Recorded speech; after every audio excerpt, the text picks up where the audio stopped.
Grand Rising, how you guys doing? This is Coach Renz. Going live today, a little bit behind.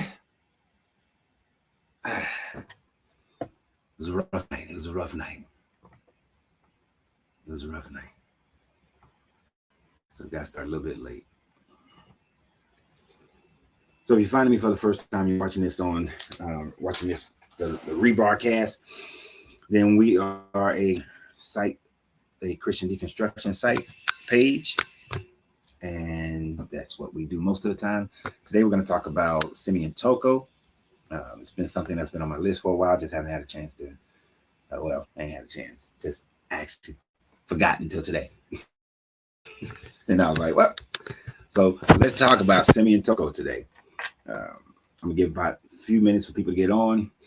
I'm indoors, so no cigar. Reverse Grand Rising coming on. So just to let you know, if you're on TikTok, I do see your comments on a separate entity. On StreamYard, I do see Facebook and YouTube, but for some reason I cannot get Instagram's comments to come up on my stream. I don't know why, but we'll figure it out.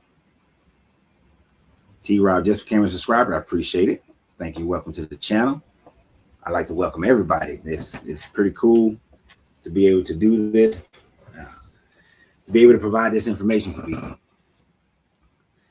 I'm fuzzy. The camera's fuzzy.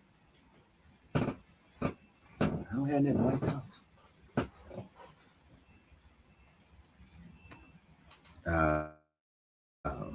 Quick question. Oh, bring me something to clean the camera with, please, if you're here. Quick question. Do you believe in people being possessed? Not really. I think, well, how can I put this so that it,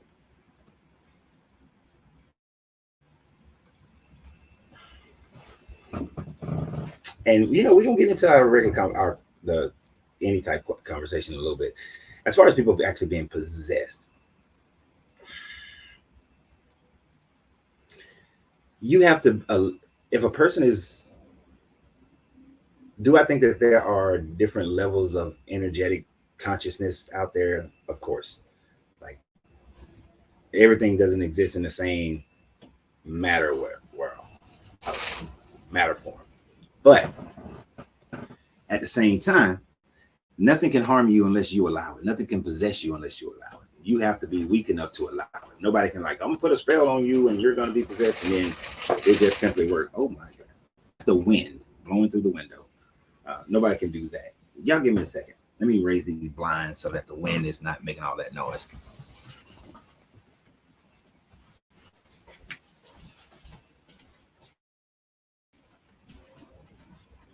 Give me a second.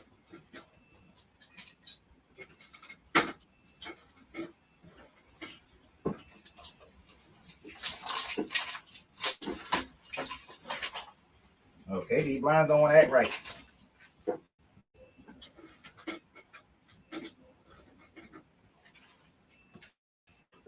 Okay, we're just not gonna have it work. Let that give me a chance to pay out this camera. So as I was saying though, if you are weak,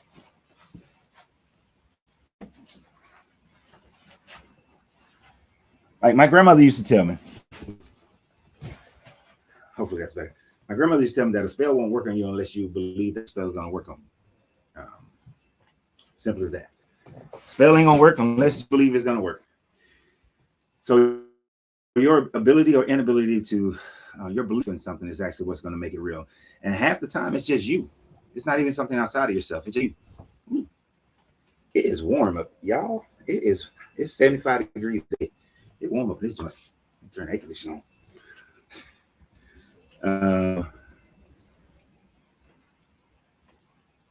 Okay, got it. Good morning, everybody. So, we're going to talk about Simeon Toko. Kosa, I think I'm pronouncing that right, says that Simeon Toko is real.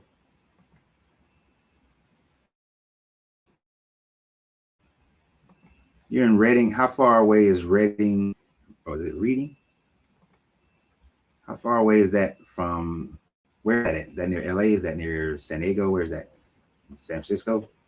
Because we'll be in California towards the end of March.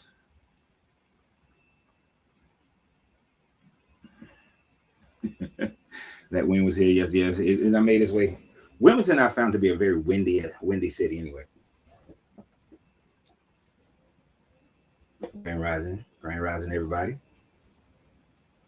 Right, you give it the power.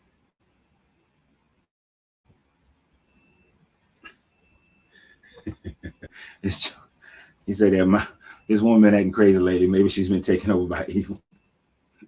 You know what every woman was like, what did you do to make her act that way?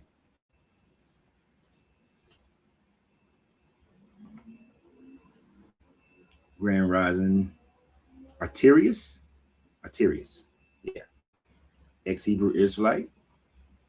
Welcome to the family.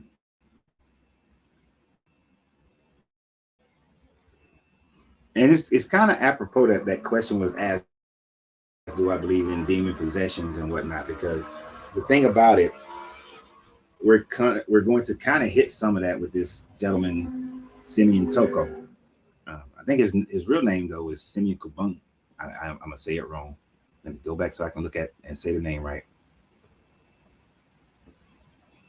I think it's Kubange. Kubangu is his actual name. But Simeon Kabang, yeah, because he actually wound up creating a new religion called Kubangaism. But we got some people also refer to him as the Black Jesus because of what they claim. Yes, Kimbangu, of what they claim he was able to do, and so on and so forth. So we're going to take a, a decent dive into this person and his life. He was born in the last part of like 1880, around that time frame. Um, so it's not, but he died in 1951. Wait a minute, yeah, in 1951.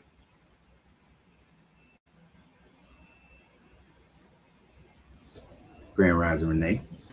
My man here is said,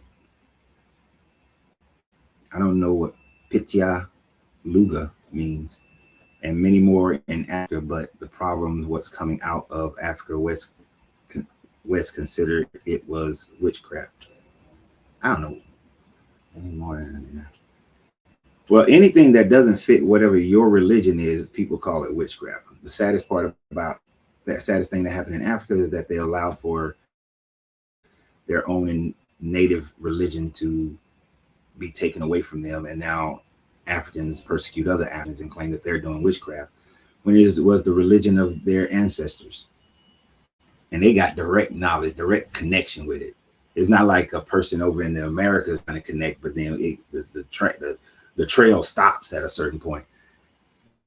Y'all can go back like 15, 20, 30, 40 generations. So you know that they forced you into these religions.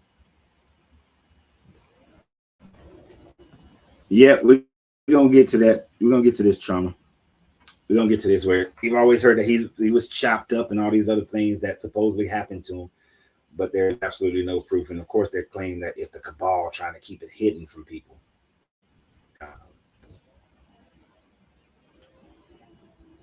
No, we're gonna get into the question and answer later. Right now, we talk about Simeon Togo. Toko. Actually, right, he's from Congo. I thought he's from Angola. Hold on, partner. I thought he's from Angola. Nope, you're right. He's Congolese. His ministry, a large portion of his ministry, I believe, is in Angola, or it was started in Angola. I know Angola has something to do with it, but anyway,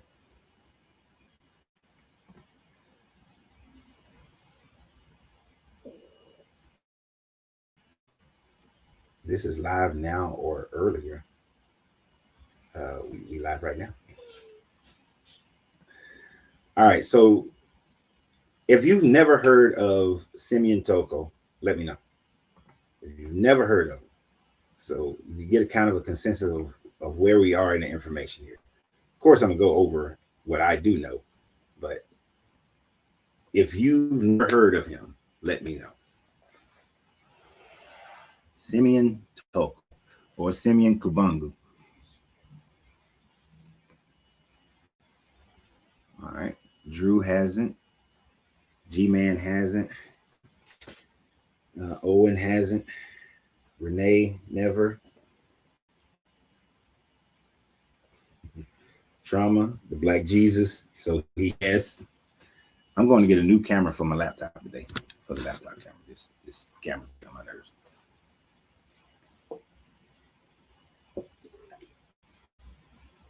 Debbie's never heard of him. Tom has never heard of him. Patrick, never heard of him. I would imagine that most people have not heard of this person, Simeon.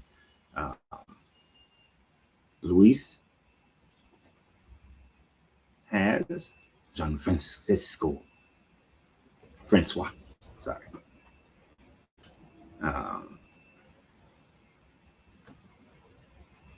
Is that not the man who was shot, heart removed, and killed over and over? Blah blah blah. Don't.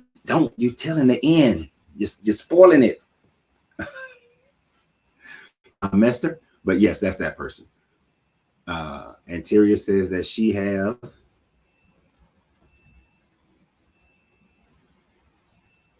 Why are people asking if this video is live? That's weird. But yes, it's live. Is there something off on Facebook that doesn't make it seem like it's live?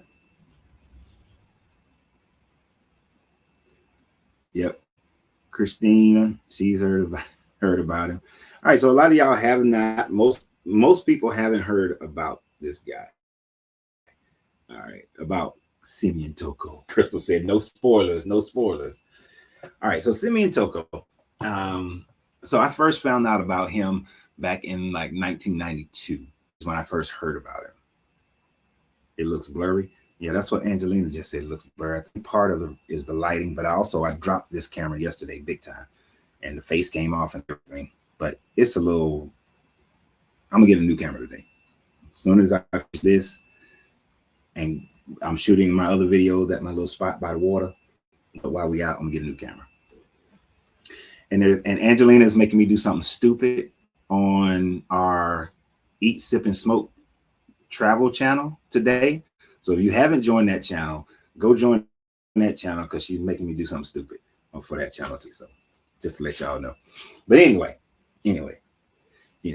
So it was about 1991, 92. I know I was on ship with the Navy. I can't remember if that was Desert Storm or Bosnia when I first heard about this gentleman, because this is during that time frame where I was, on my way. I was really struggling with Christianity. I wanted to be a Christian. I was, trying to make it make sense. So I was reading everything I possibly could. Angelina, while you're on here, put the link up for Eat, Sip, and Smoke Travel, please, because I know somebody's going to ask me in a minute. So we're going to beat them to the punch. So this is one of the persons that I found out about when we took on some, we evacuated Liberia, and that's when I first heard about it. So that would have been 90, 91. So I heard about him. So I went and, I found out there were some books about him. I read some books about him, and basically, and I had to go and relight candle, to remember some of remember the reading of the book. But basically what you had this guy, it's kind of interesting because there's a mixture. If you're on Facebook, you'll be able to get that's the link to Eat, Sip, and Smoke Travels. So follow the channel. So we basically got this guy. He was, and it's a mixture of traditional African religion that then becomes Christian in this sense. So hear me out before you start. So before people start saying, "Oh no, no, no," he believes, according to the story, in the 1600s, an African traditionalist had predicted his birth, right? And so, and for the people on YouTube, that's the link, or the people on YouTube, to go over to Facebook. So his family, there was a fire. He was found as a baby in the fire, and then he was brought to this African traditionalist family, right? And then when he was brought to this African traditionalist family, they adopted him. They taught the traditional religion of the people back then in the late 1800s to him as a child. But then he gets converted around 1910, 1912, somewhere around in there. He gets converted over to Christianity, right? Now, while he's converted over to Christianity, he becomes that guy that teaches young children and adults in their church. It's called a catechist or something like that. But he's a teacher, so he's teaching them about the basic parts of the Bible and the somewhat like a catechism and things of that nature. So this is his job while he was a Christian, and he was Catholic at that. It was a Catholic because they were, at this time, Congo was still under Belgian control. So then, in his understanding of John, First John, when it talks about that the Holy Spirit will come, that Jesus is going to send another one, is going to be the Holy Spirit. He then decides that he is that Holy Spirit.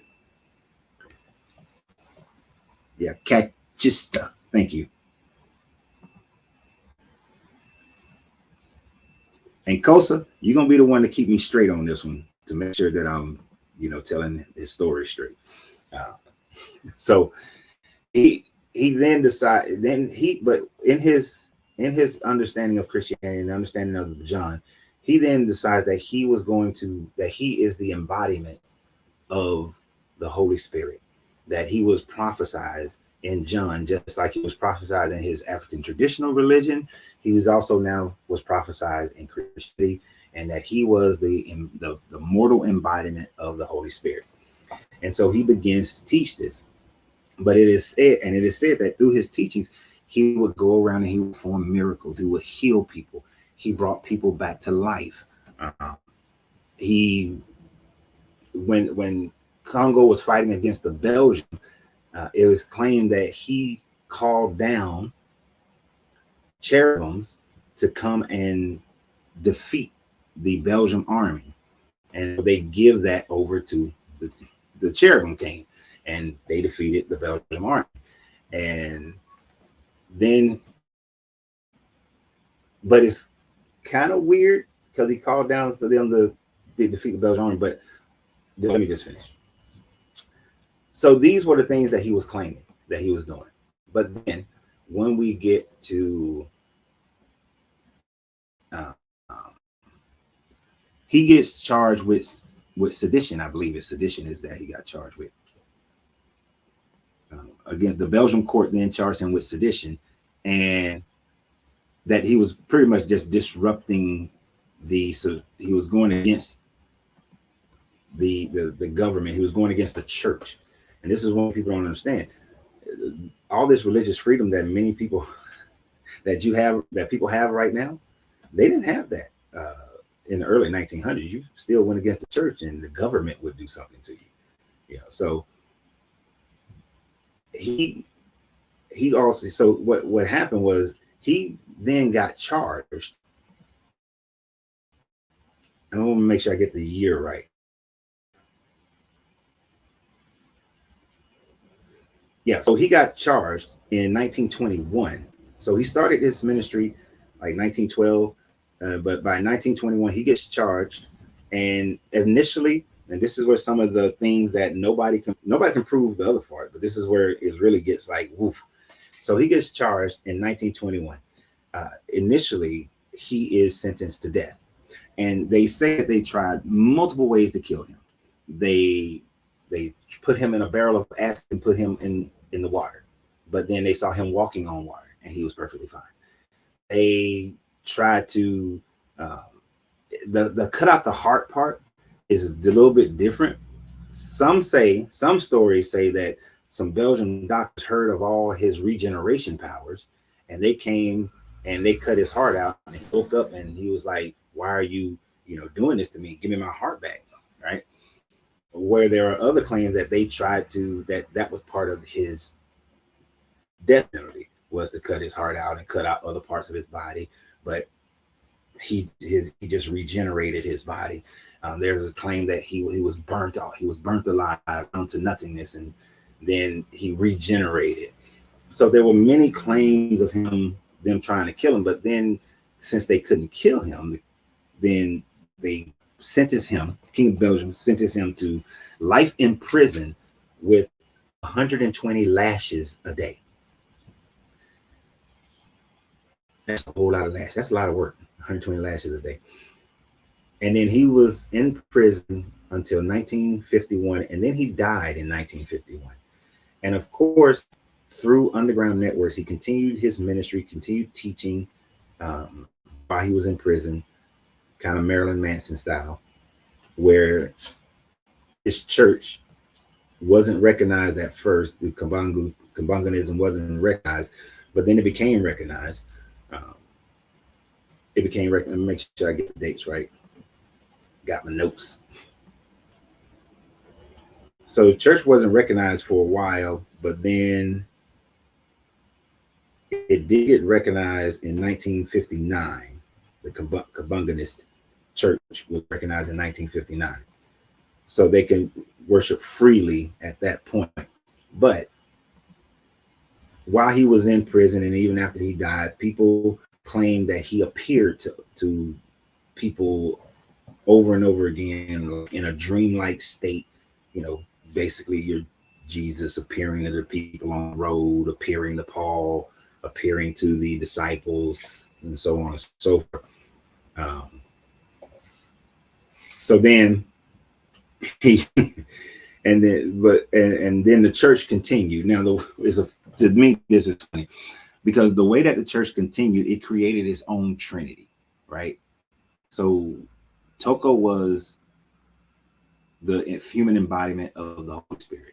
His first son became the embodiment of God. His second son became the embodiment of Jesus. Now, all of them died. Then his grandson became the second embodiment of the Holy Spirit. And then there's another grandson who becomes like the third embodiment of the Holy Spirit. And so now the leadership are now just the embodiments of the Holy Spirit, which sounds really popish, right? Where the popish is supposed to be the vicar of Christ, supposed to be the physical embodiment of the authority of Jesus on earth. So they kind of set it up that way, although their worship pattern is more Baptist, but their rules and regulations are more Seventh-day Adventist, Jehovah Witness-ish kind of deal. No tobacco, no alcohol, no the music, the dress codes.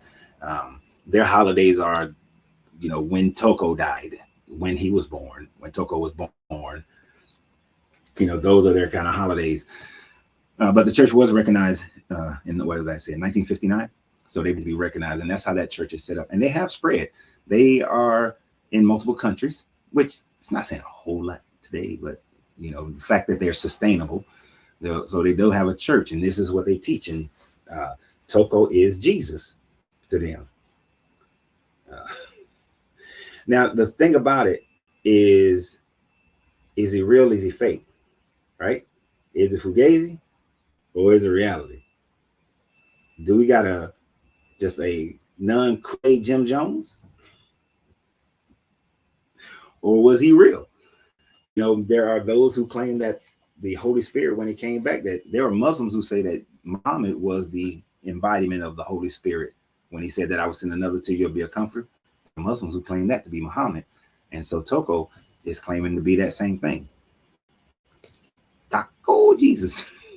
I did not write this. Debbie wrote this. Just y'all ain't gonna blame me for that one. But Simeon Toko, is he real or is he fugazi? There's no proof. Again, and we're talking about somebody who was in our more modern times, right? In our more modern times, no proof whatsoever. The whole thing of calling down cherubims, basically that's like when I was in the Marine Corps, before we was going into Desert Storm, we had priests who was praying for going into Desert Storm. So those priests, those pastors, those preachers who were praying as we went into Desert Storm, did God help us win, kick the Iraqis out of Kuwait? Or was it just the sheer overpowering of the American military versus the Iraqis, who actually didn't really fight, but just kind of pulled out? Because it was nothing but a bank robbery. To be honest with y'all, Desert Storm, the first one, was a bank robbery. But was there a God involved? No. So this battle of Belgium against the Congolese people, it's no God. There's no God involved. And no, so this is just so anybody can do that. It's just like the video I did the other day where I was talking about how with the Mesha Stele, did Shamash win the battle for the Moabites? No. No. So to me, it's a bit. It's definitely fake. It's definitely fugazi. There's no way, because they say they cut his heart out. Now you would think if they cut a man's heart out and it regenerated, he wouldn't have been left to a prison. No, he would have been dissected and studied and put under a microscope, and the elites of the world would be like we need to know how this man is living like this, able to regenerate, because we need that power for ourselves, right? There's absolutely no way. There's no way whatsoever. I wish Brian B was on here. I appreciate you, Brian W. I wish, the only reason I say Brian B because he lives in South Africa, so I want to know like what if he's ever encountered this down there. But what do you guys think? Sounds of figures in the Bible. It does. I know I missed some comments. Are we talking about old Francophone African Congo? I don't know what you mean by that one. Right, Trump. How did he die? If he was so powerful, how did he die? How did he die? If he was regenerating, how did he die in 1951? Sounds like a mortal man, a regular person. He doesn't sound like he had some kind of mystical power. You see, if I was trying to let everybody know that I'm some type of fire dude, right? And that I'm part of this Trinity, I'm the Holy Spirit, y'all not going to kill me. It's not going to happen that way. I'll make sure y'all see me on international world television, and then I'm just going to float up into the sky and then just like evaporate in twinkling sparkles and you know, like the chilling, like on Star Trek when the transporter happened, and a blinding light. I'm not going to give y'all the satisfaction of killing me. No, because that creates doubt. You know, if I'm trying to make sure that y'all understand and believe, I'm going to make sure everything is tight. Me dying in a prison is not making sure everything is set up so that you know that I'm the Messiah. You know what I'm saying? So the fact that he died in a prison, no, that part, hell no. Right, and why is it's going slow to come up? So Eric is like, it sounds like a modern day rendition of the life of Jesus, right? Which in itself is very far fetched. It's like he one-upsmanship on the Jesus character. Yeah, he walked on water, but I'm gonna be putting acid in a barrel, put out in the water, and then I'm gonna walk on water. You know what I'm saying? Oh, he got stabbed in the side, but now they're gonna cut my heart out, and then wake up in the middle of the cutting and be like, "Why are you persecuting me? Give me my heart back." It's like I'm gonna get the same tropes, but I'm gonna one up each trope, you know, to make sure you. Well, he got some lashes. I got 120 lashes a day from 1921 to 1959 or 1950, yeah, 51. So I got 30 years of lashing of 120 lashing. That shit sounds a little too convenient. So yeah, it's modern day Jesus story, and see, it's familiar to people. And that's one of the things. If you're to create a cult, okay, I don't want y'all to go do this. So let me put the little criteria thing out here, the little disclaimer. Don't y'all go do this, right? But if you wanted to create a cult, and create your own religion, like this man basically created his own religion, then what you got to do is you got to make it sound familiar to the things that the people are somewhat used to, but then go a little bit further, right? Your own little twist, but don't let your twist be too big initially. See, initially he was just like, I'm just healing people. We finna do this. We gonna pray for the cherubim to come fight. You know, you got some just healings. Then he started getting a little bigger. I'm gonna bring some people back from the dead. You know, once you start getting following, you're gonna bring people back from the dead. Now I can do a little bigger. And then, you know, then you just make up some shit about the heart being cut out and the acid and the walking on water, because there's no witnesses to none of it. No witnesses to any of it. Um, he got a picture of a big scar. They always hope showing this picture of a big scar that he has. You know, hell, I got a scar right on my side. Does that mean that they cut something out, or did I just get cut? You know, you got that scar on there. You could have just had heart surgery, or you could just have a scar. But here's the thing about him having that scar right there. Have y'all ever seen people, even in the ancient days when people had heart surgery, they don't start on the right side of your body.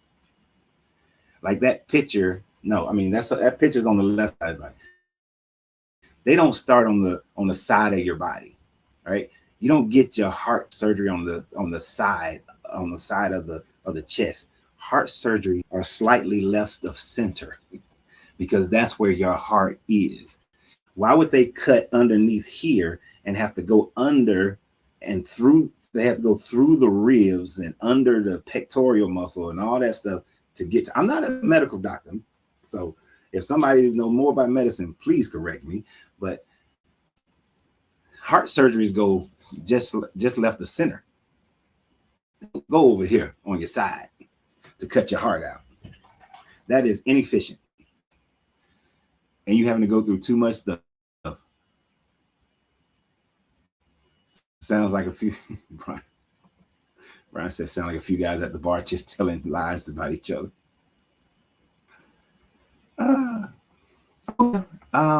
Anyway, Grand Rising was, what is she? Where Angela?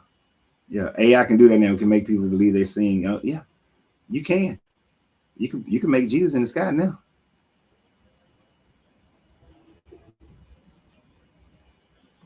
Yeah, and a lot of people will do that. This far-fetched just shows, yeah, power in indoctrination. Oh, okay. Wait a minute. Somebody sounds they know some medicine. So Drew he's a medic, and yeah, the heart is left of center. Right. So they're not going to do surgery over here almost under the arm to in your pectoral area. But that's the image that they always put up to show that his heart was taken out.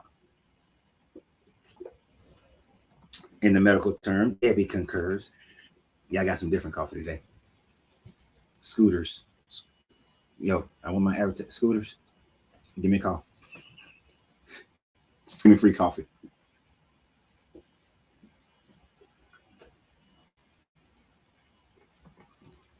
Yeah, your grandpa had a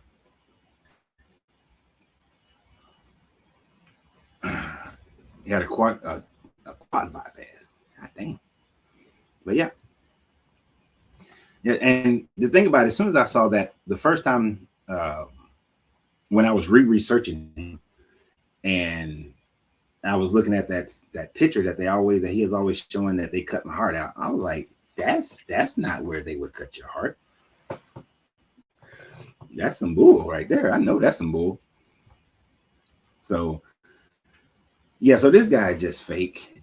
It's another situation where we have deities. People are. It's so easy to get people to fall into a new religion. To be honest, all you have to do. And here's what's sad. Now, don't y'all get mad at me. Don't y'all get mad at me. But it's people like us who are somewhat susceptible to it. And when I say people like us, what I mean is depending upon what stage you're in right now. If you remember when you was in that very touchy go beginning stages where you sort of wanted it, but you knew something was off? That's that stage that you're vulnerable to fall into something like this. You know there's something wrong with whatever structure you're in. There's something wrong with the teachings. But you still want something. You still want some type of spirituality. When people are in that stage, those are the ones you can get. And I'm sure all of us who have walked away from religion have been in that stage where whether you was in that stage when you was 10 or you was in that stage in your 20s or however, it's part of the process.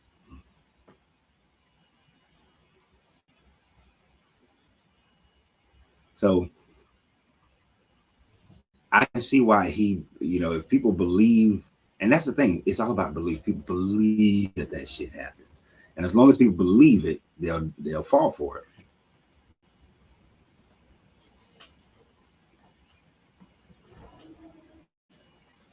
Coach Rand, who do you explain the phenomenon of rainmakers? I know many of you can't believe that, but I tell you it's real. Okay, so here's the thing, I'm guessing this is your first time on here. I've never seen your name before, at least in my memory. So I believe in energy. I do. Well, I don't believe in energy. I know energy exists, right? And I know that all things are matter. All things are mental, rather. And since all things are mental, then it is possible in the idea of alchemy and the idea of hermeticism that a person could get to a point where they have the ability to manipulate other energies. That is the entire idea of alchemy. It is first your mental energy going from lead to gold. That's lead to gold, your mental energy, your mental thoughts going from lead to gold. Then it is said that those who obtains a high ability of that can manipulate weather, can manipulate people, but because your consciousness is supposed to be so high, you wouldn't necessarily do that.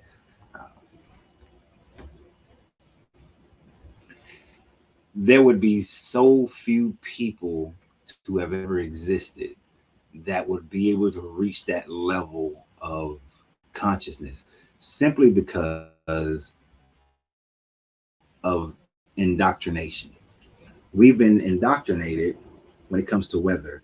I understand that if I see a storm happening in Alabama, that the Gulf Stream is depending upon how far north and south in Alabama, I can tell you whether or not it's going to hit Atlanta because I know which way the Gulf Stream goes and how it's going to push, right?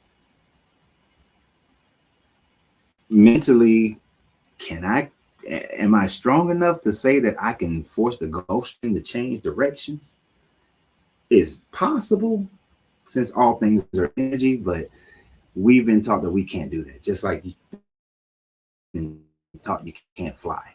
You can't vibrate your body to a high enough vibration that you become lighter than the air. So is it possible? Yes. Is it reasonable? No. Have I played around with making the wind, focusing on the wind blowing, focusing on the wind stop blowing, focusing on the rain stop raining on me when I'm trying to shoot videos, and then it'll stop raining? And then like as soon as I'm done, it'll start raining again. Have I played around with that? Yes. Have I been successful at that? Yes. Right. And Angie didn't. I even got Angie doing it. And I actually, and one lady, I terrified her. I did, and she ran in the house, and she was terrified. But am I? Can I just make this wind just stop blowing right now? I could try. It does it work every time? No, it don't. Uh, is it me being stupid? But I honestly think that you can manipulate energy on a small level, as far as on the weather, rather on a small level. As far as on a high level, no, I don't think somebody. Okay, I'm going to make it rain in the middle of the desert. No, but so I'll get you. I'm with you. But here's the thing about that. I think the energy has to be available in order for it to happen. I don't think that anybody's going to the middle of the desert. There's no clouds in the sky, then make it rain. If you truly have the power to manipulate the weather, go to the middle of the desert, no cloud in the sky, make it rain. That would be some amazing shit right there. Now, that's why I say manipulating in this local time. I think I did it on the video one time. I think we did that on one of the lives where I was focusing on the wind to blow, and then I focused on the wind to stop, and it kept doing that while on the live. I can't remember what live that was, but my memory is telling me that we did that.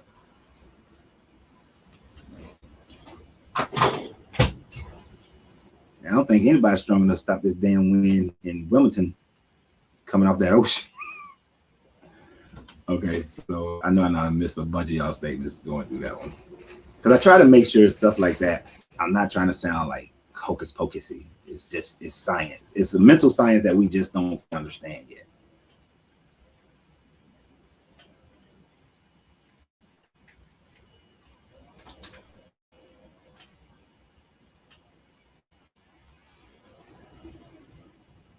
Yeah, so it's a little different.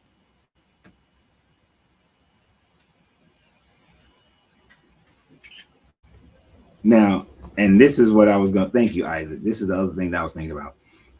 As far as rainmakers, there are certain signs and certain things you can notice in the atmosphere. You notice in the animal reactions that you may be able to identify something happening before it comes. You know, that's why I say go in the middle of the desert and make that shit happen. Yeah, because and you can, and like you said, if you wait for those signs to be favorable, then it's easy for you to be able to identify it. Um, and even like so, like yesterday, y'all know I was doing the live outside yesterday. Um, John lives across about 40 minutes from me, right? And he said it was raining where he was at. Okay. Now I know I'm starting to figure out the weather pattern in this city, and understanding where he was at and understanding the weather pattern, I knew that he was. It gave me. I knew he was right, and I'm looking at the clouds. I knew I would get some rain, but it'd be very, very little, if that much at all. And actually, by the time I got upstairs and set everything up, the few little drops that fell, it was already passed. And but I didn't want to take the chance with my laptop and everything. But uh, you can learn indicators of these things. What different clouds look like. Certain clouds, oh, look like it's gonna rain. No, that's not. Certain clouds, they produce rain. Other clouds, they don't. I'd like to see Keats Kosa give us some proof of it. That's all we ever ask is give us some proof. You can give us some proof. You got it, but we need some of that proof. People, we can't take people's word for stuff because people lie. Now I do. The pyramids are suggested to be machines, a combination of crystals, angels. Did you angels and what are angles? Or am I? Wait a minute. Oh, that is Sorry, angles. I'm reading it wrong. I'm so used to this being about religion and shit. I'm reading it wrong. But yes, the pyramids. I think that Tesla pretty much proved that the pyramids were a energy source. The Anunnaki writings, well, the Sumerian writings about the Anunnaki demonstrates that they were a free energy source and communication source. Their placements around the world just allow for a free energy to be produced around the world. Yeah, I think they're just energy. There's nothing inside of the Great Pyramid suggests a burial chamber.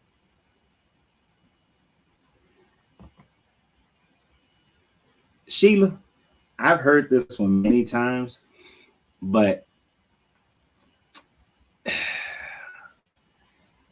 this is what happens. The government is actively and have been actively been trying to control the weather, no doubt. But they ain't there yet. They're not there yet. But because they're actively trying, people start making leaps that they already have it. They're not there yet. They're not there yet. I do think that one day we will gain the technology to control the weather on the planet. But we ain't there yet.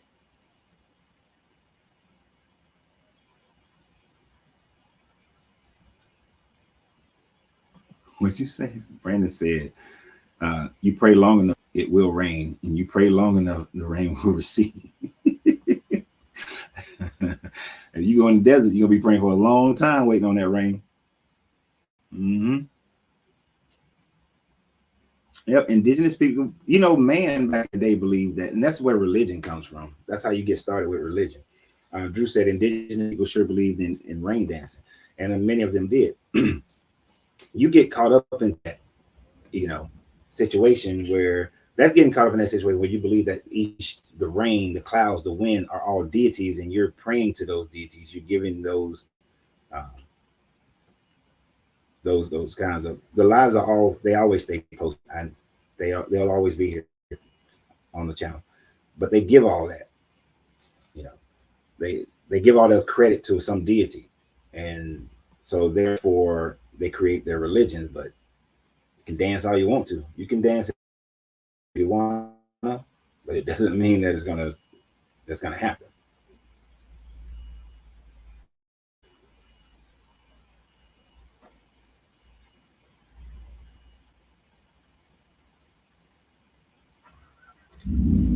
Thank you, Angela. She's been gaining a lot. Did you say where Redding, California was at? What is that, near LA or San Diego? If you did, I missed it. So is Sky Moss a baloney story? I don't know what Sky Moss is.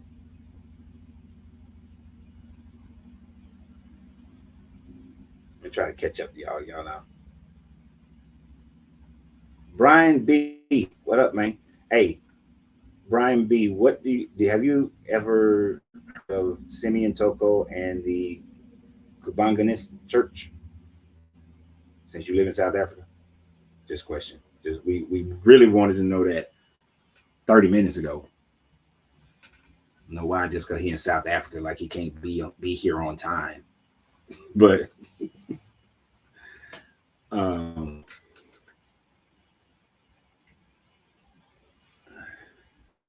but this is, and I know people go with harp, but this is either harp or is CERN.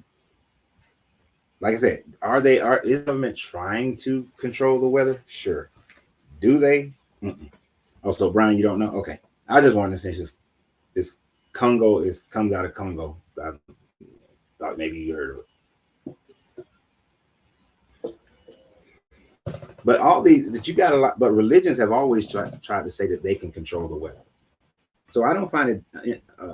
It's not hard to understand why our governments are not trying to control the weather too. It'd be a great weapon to use.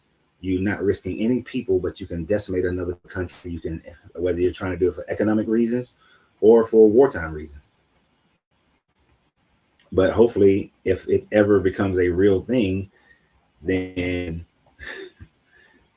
it's a unified thing.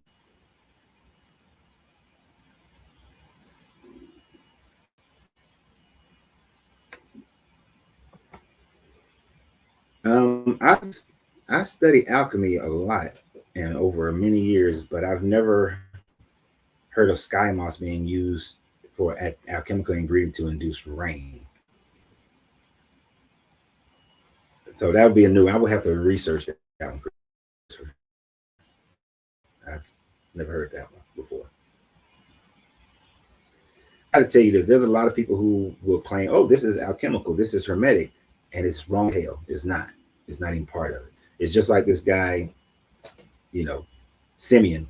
You take something, and then you add a whole bunch of your other bullshit to make people follow along the pathway. Uh, and then they begin to worship you, the individual, because they feel like, oh, you got something that's different from everybody else, that's better than everybody else, and I can get close to you.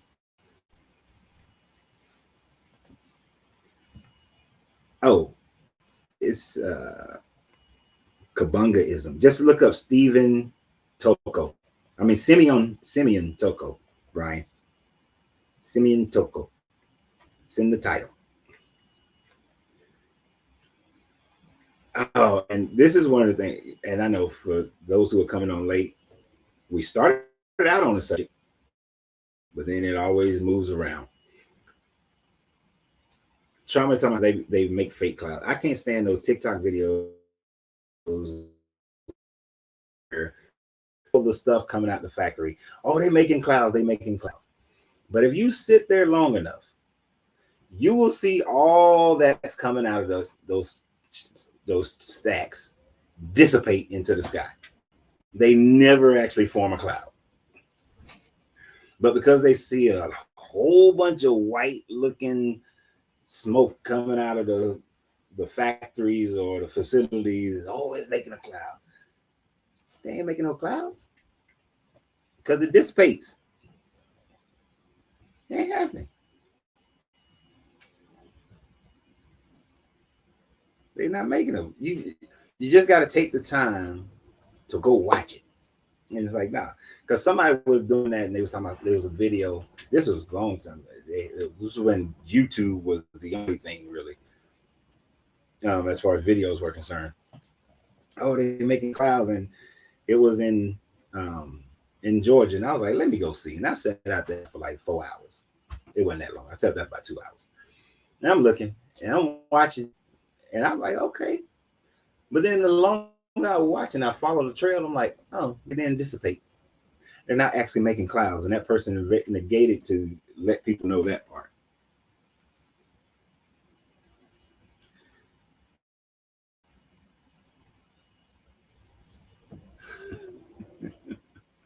Man said, DK said he make it rain.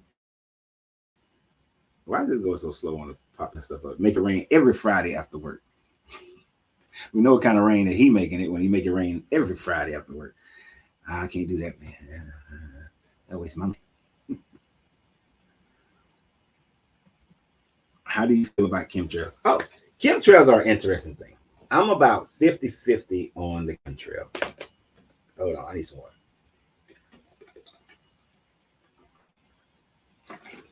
I'm about 50-50 on the chemtrail thing. Here's why.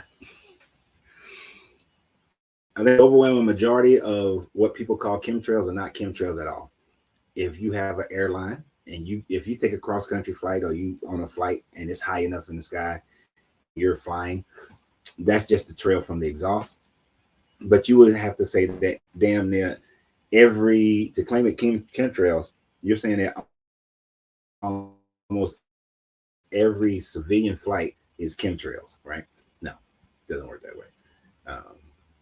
Plus, scientifically, when you're flying at certain altitude, certain speeds and whatnot, that exhaust is going to make a chemtrail. Now, the reason why I'm not 100% on the it's all bullshit is there, and see, I know man today will look at an ancient story and be like, maybe we need to do that. Maybe we need to figure that out and do the same thing.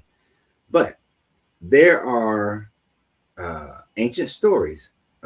Since we're talking about Simeon Toko, in the ancient stories of the Ifa, in Ifa, There is a story of I think it's Otomare. I think it's either Otomare or Ogun. One of them. They man becomes to be is becoming too intelligent, so they put something in the water, right? And it dumbs me down. And then it's either the Mayans or the Incas have a story about their deity when man is becoming too wise of his consciousness. They spray some stuff in the air, right? To dumb man down. So there are ancient stories of the gods spraying some stuff in the air or putting something in the water. Now, we know that the Germans started putting what's the stuff? It's in your toothpaste.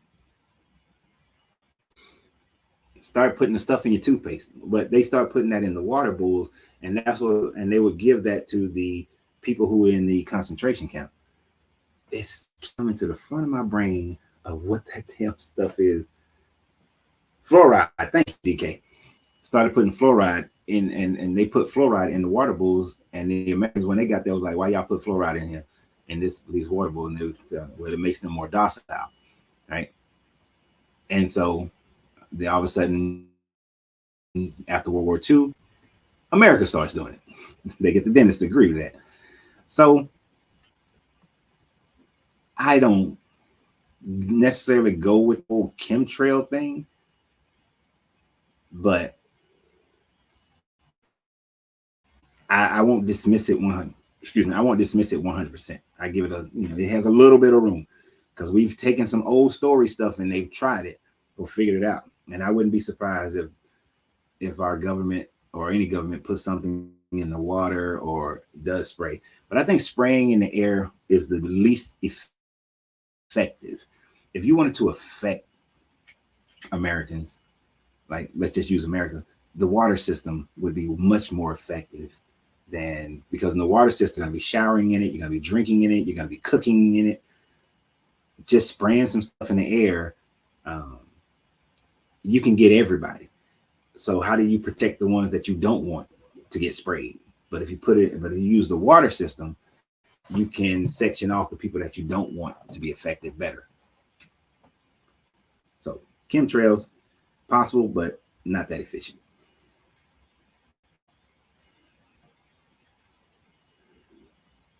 Now, Sheila makes a good point, and I'm kind of mad about this one. I know TikTok, y'all can't see it, it's on Facebook. When I was growing in Marietta, there were fruit trees all over Marietta. There was no reason for you to be hungry other than in the wintertime, but there were fruit trees everywhere. You go into places now, there are no fruit trees. Like, what happened to all fruit trees? How did they just all disappear? I mean, it was like she said, there was in everybody's backyard. So it's something up with that. I'm gonna ride with you on that one, Sheila. It's something up with that one. I don't know. I'm not a conspiracy theory person. I really hate conspiracy theories. Like maybe 1 out of 100 might be right or onto some stuff, but there's something up with the fruit trees. Something.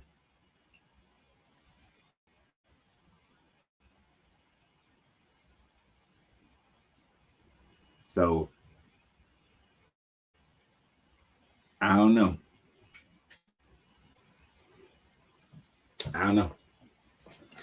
I ain't like I said, I'm not 1% on chemtrails, but that's why I say the water. I think if I wanted to support things, I'm going to use the water system instead of trying to spray the air.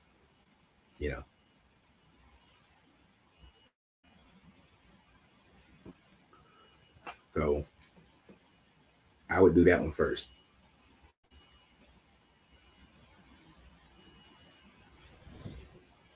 I thank everybody for hitting me up, making sure I understood it was fluoride. I love y'all. Y'all be quick with it.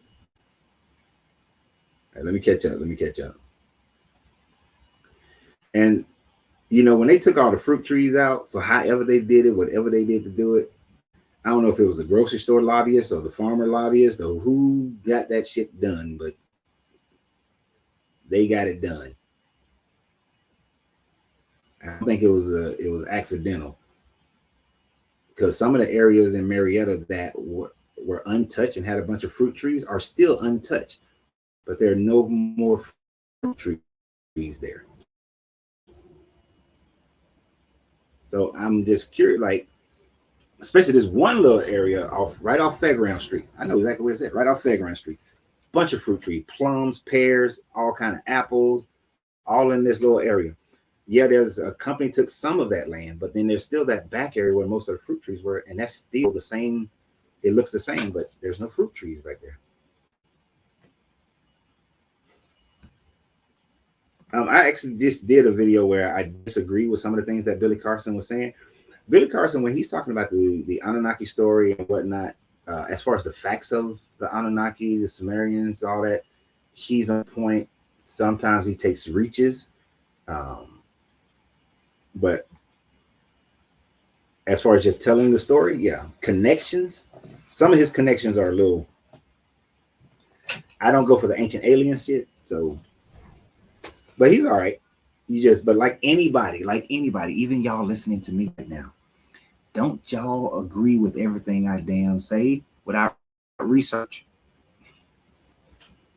Don't you ever do that. You go, you look at stuff about Simeon Toko, but go back and research it for yourself. Don't just listen to me. Go research it. Mm-mm.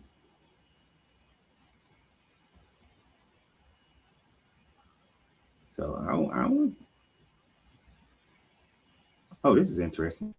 Angela said in California, you cannot grow more than 3 fruit trees of same species, or you have to claim a farm and taxed. I don't know now. I read the Pub 70 every year. You read that Pub 70. Farmers get hella tax incentives. But of course, you got to be, depending on the size of your farm, makes a huge difference. Yep.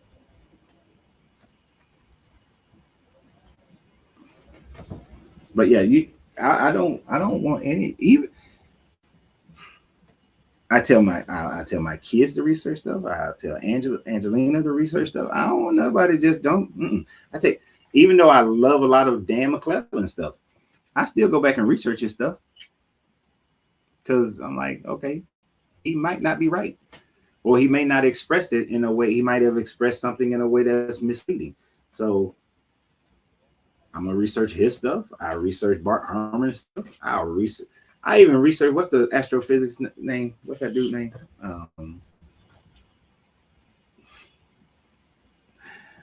Oh my God, my brain.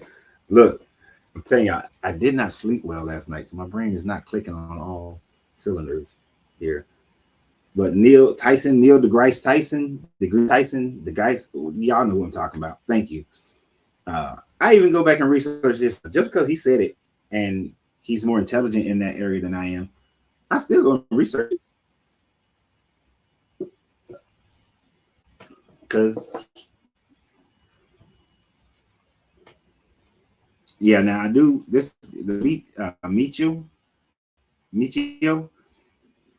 but I never heard. I don't know who Brian Cox is, but Michio, yeah, I research their stuff.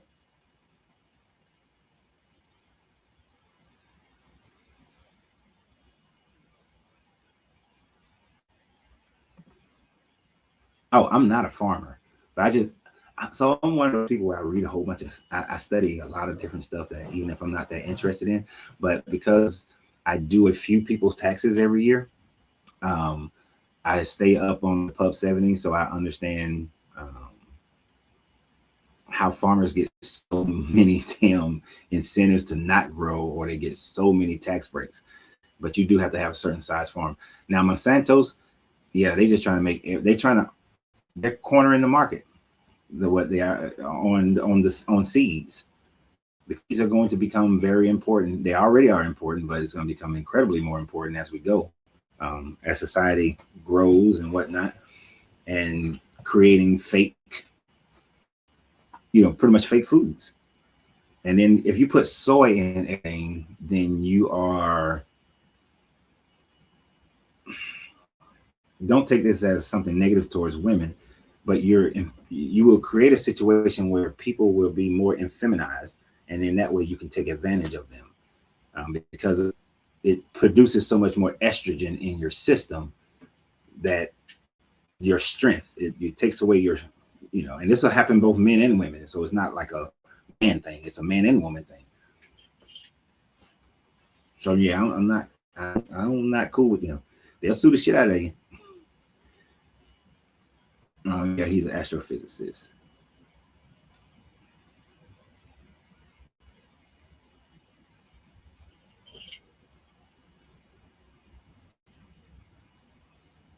Right. And this, like, I wouldn't, if I was a farmer, I'm not a farmer. Now my daughter wants to be. She wants to farm. One of my children, she wants to farm. That poor child. She she's the one that's most likely, but she wants to be a farmer. But that's one of her things. She is 1% against GMO, and Monsanto stuff is a lot of GMO. What up, sir? Myrtle Beach. You right down the street. We in Wilmington, so I'm pretty sure you ever getting that same wind blowing that I'm getting. Right, and food does affect your testosterone level and your estrogen. I'm telling you, for all you gentlemen, once you pass 40, you gotta keep working out. Gotta keep doing, at least do them push-ups every day. Gotta keep working out, and testosterone level.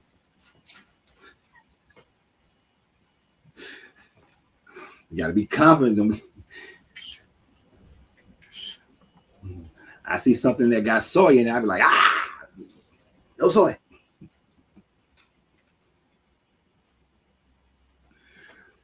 Uh, I don't know what you mean by some. Oh, did I say some of their stuff is GMO? No, I know all. Sorry if I said some. I mean all of their shit is GMO.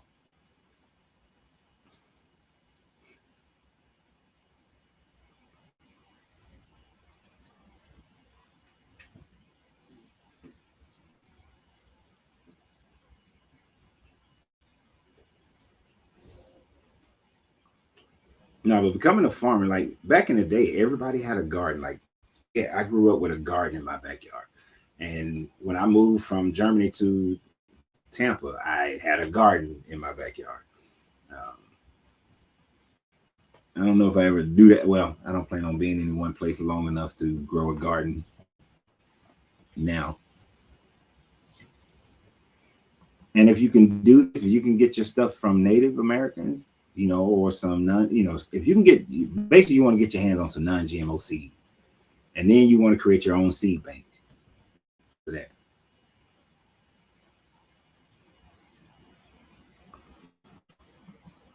Yeah, from Monsanto's, heck yeah, Monsanto's is going to GMO everything.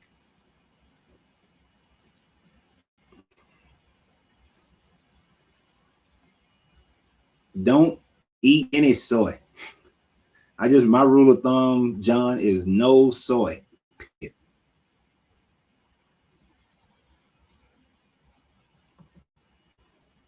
What do you think of Yahweh warning Joseph to get out of town before Herod killed all the male babies and leaving the rest to die? It don't sit well with me. Well, Michael, let's talk about this one for a minute.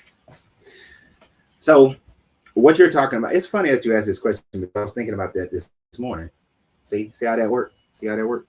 I attracted you here, Mike. Mentally, you were drawn here because I was thinking about this morning, Michael. All right. So it's that mental alchemy, Michael. So anyway, okay, now stop playing. Yeah, answer Michael's question. So basically, you have this. So that is based only on the Matthew story, right? That is on the Matthew story.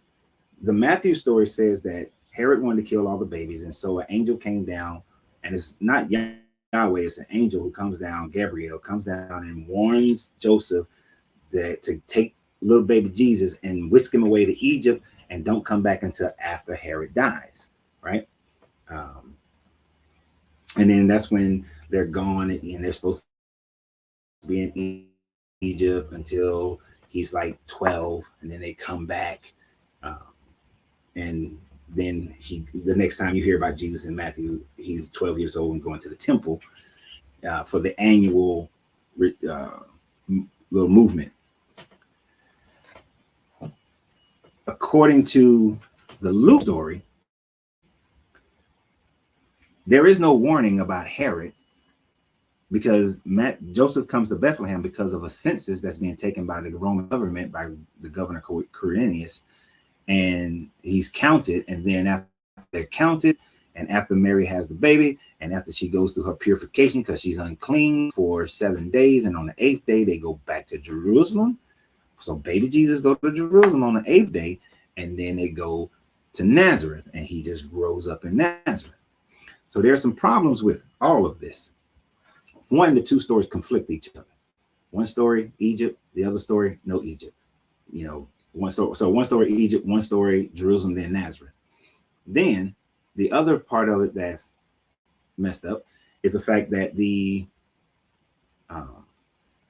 Herod died between either at 4 BCE or 1 BCE. The census that was done by Quirinius was done in 6 CE. So there is a 7 to 10 year gap of time that don't corroborate with the two versions of the story. So in the Luke story, if it was during the census, Herod was already dead, and there was no kill the babies, right? Because there's no magi who are Zoroastrians. In the Matthew story, Jesus had to have been born either before 4 CE or before 1 CE, but there was no census during that time frame, so they don't match up. So there's a gap in time that makes so basically the whole story is some made up stories, and it's not real, and it doesn't fit history.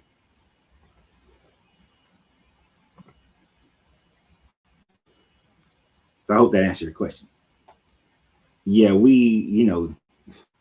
Renee, if you show up after past like 45 minutes, the subject matter might have changed. We were talking about Simeon Toko in the beginning of it, and the Black Jesus in Congo back in the day, who pretty much started a whole new religion, a whole new version of Christianity called Kabanganism, and it's like a mixture of Baptist, Seventh-day Adventist, Jehovah's Witness, Catholic, all mixed up together.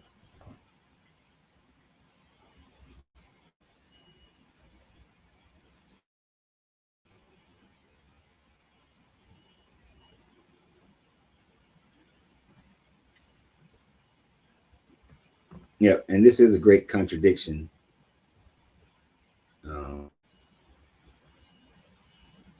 Oh, you were 6 minutes in. That's right when we started at the 6 minute mark. I don't know. So it is a great contradiction that this guy's supposed to know everything, and everything's already been done, and every decision you're going to make has already been made, but yet you have free will.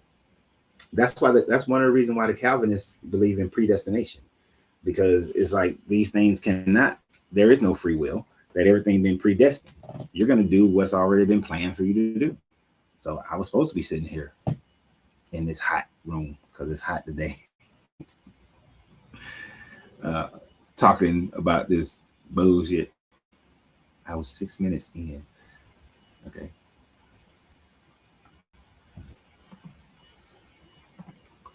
Oh, you know what? I've never brought this point up anytime I've talked about that story. So I'm going to go back to what I was talking about with Michael. Michael's point on YouTube. The timeline, they said the timeline I can get around. Well, really, you can't get around that timeline because either one's real or the other's real. So, and if one is real and the other one's not, then that means that it's the Bible is error.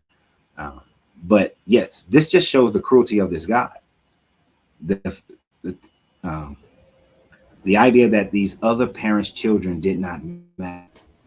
And these are supposed to be other Israelite children, right?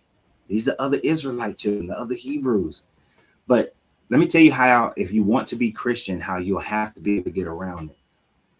God had to sacrifice those children so that his child can be born and can um, can mirror the exodus of the firstborn children of Egypt being killed by the Holy Spirit. But Moses and the children were saved by the Lamb, and Jesus represents the Lamb.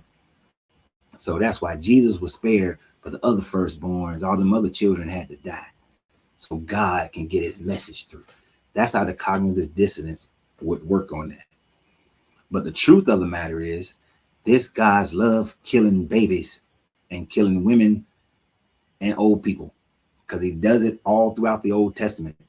Is killing a whole bunch of babies, a whole bunch of women, and a whole bunch of old people. That's his thing.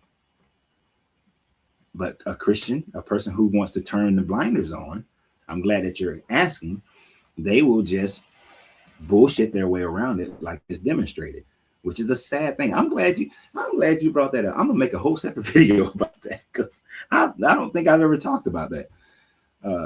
That is a good one. Thank you.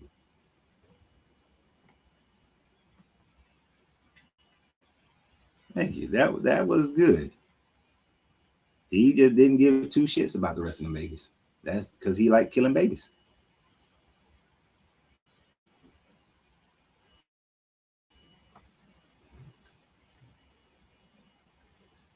Oh, you good, Raquel? I ain't seen you in a minute. Why you? I think you came in yesterday.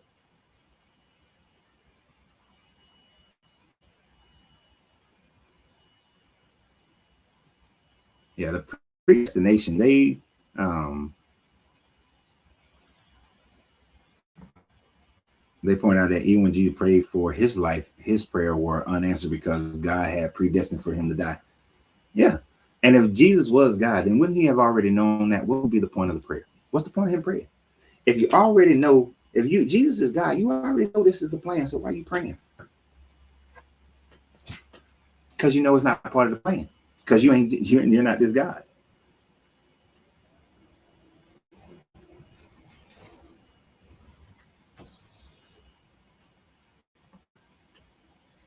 In your opinion, the slaughter of innocents justified the call for Barnabas to be free. How are you matching up Barnabas being called to be free to 30 years ago, 30 years prior, Herod's, well, 30 plus years prior, Herod was supposedly killing all the first baby, killing all the babies. I don't understand how that's being matched up.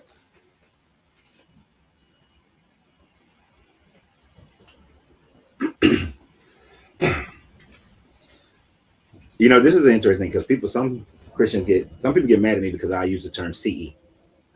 You said, why did they change the calendar from um, BC AD after Christ? Because the Romans took over. The Pope, the Catholic Church took over, and when Gregory came out with his calendar, but even before Gregory, it was, Anno Domini. It was a way of speaking Anno Domini in the year of our Lord. So it's in the year of the Lord of Jesus, the year of Jesus, the year of the Lord that Jesus is reigning. Um, that's why they changed it, because they started counting time from the birth of Jesus, which actually they messed up because they forgot year zero. They forgot year zero, so you're actually it's 1 year off. Um, but that's all. But I use CE, common error.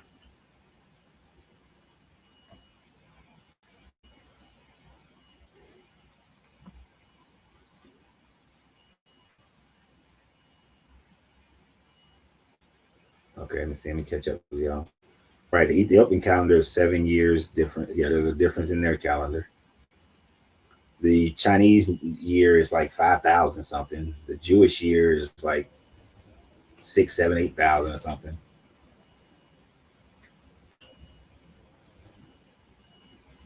No, Herod killing all the babies wasn't out of ritual sacrifice. That was him, according to the story. He just trying to keep his kingdom.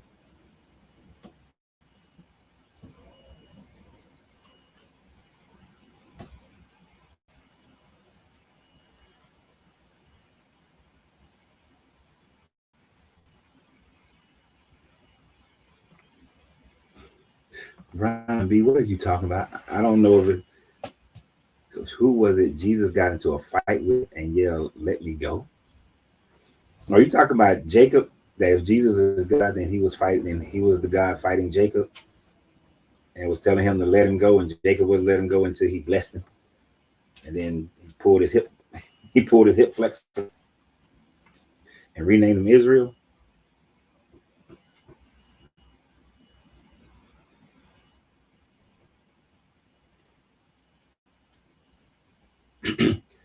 No, they had the concept of zero. It's just that I forgot the guy's name who did the calendar.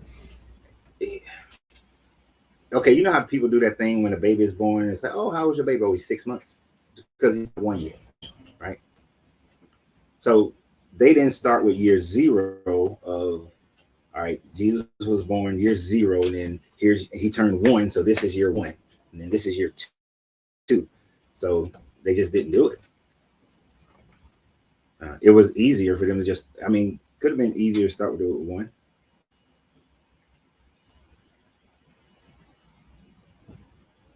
But I just think they just didn't think about it. And just said, this is the first year that Jesus was supposed to have been born.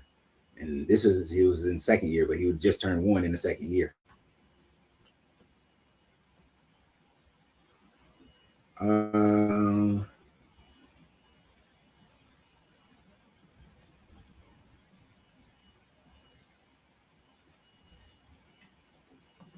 it looked like it merged y'all comments.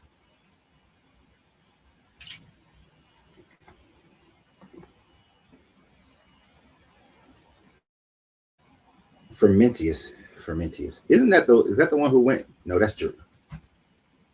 Is that the one who went down and converted the Oxum Empire into um, Christianity? Fermentius trauma. Yeah, when I was growing up in church, Russell, I was told that same thing, that the water that Jesus turned into wine was non-alcoholic. I heard that bullshit too. That's just Puritan mentality trying to make it right, so that those churches or parts of religion that say that we don't drink, that they shouldn't drink alcohol at all.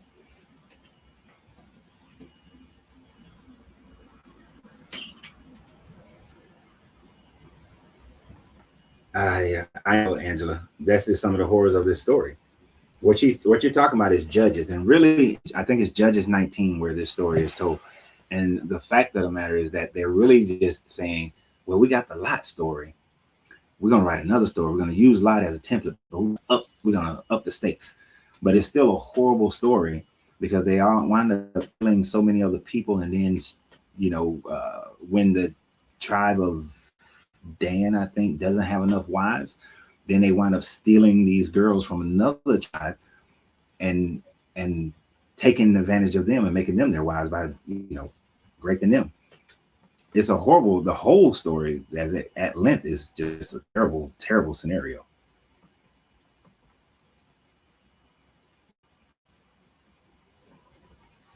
So, yeah, I wouldn't.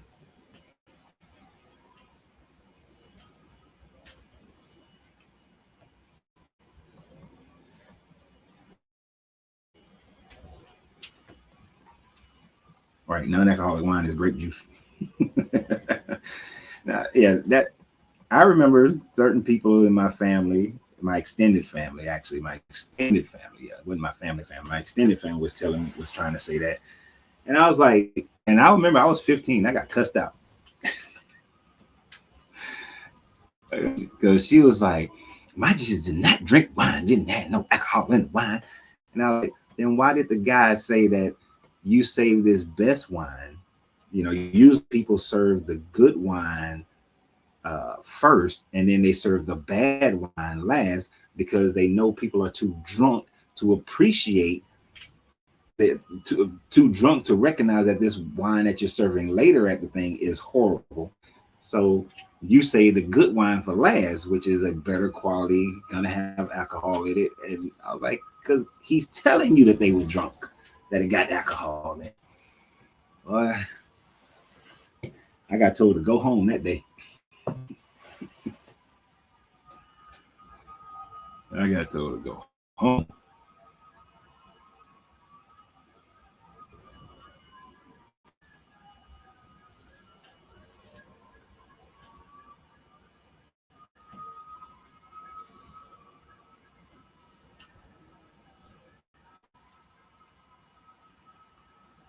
Oh Lord, y'all don't listen to trauma. I'm telling y'all, don't listen to trauma on this. What he said, just skip what he said. The sun makes it rain on the grapevine. Wine is made from the grape. So therefore, the sun water wine, sun water wine.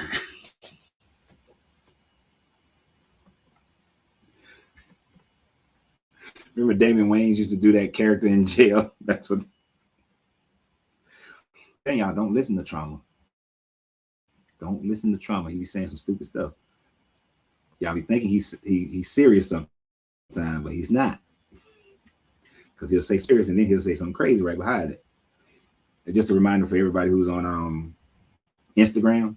You got to come over. If you want me to see your comments, you have to come over to Facebook or YouTube.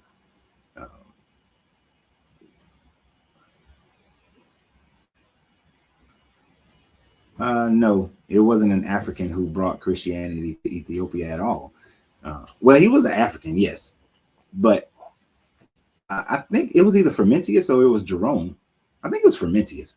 Was the bishop? He was a priest out of the Coptic Church in Egypt, so technically he was African, but out of the Coptic Church of Egypt in the 300s, and he came down and converted the Axiom Empire, which becomes Ethiopia, into Christianity in 330.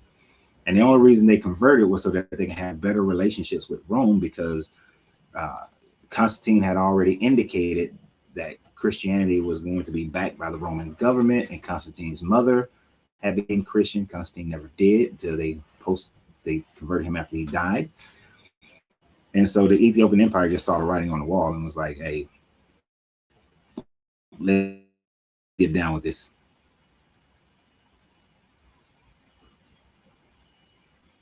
Thank you for asking, Lacey. Yep, we got all moved. Got all moved in. It's been interesting.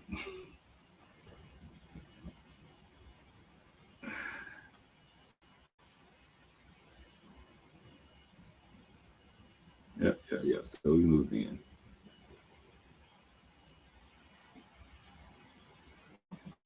Wait. Are you serious? Everything I say isn't a joke. No, everything you say isn't, but sometimes you say some crazy shit. Are you serious? Merkaba did not say that.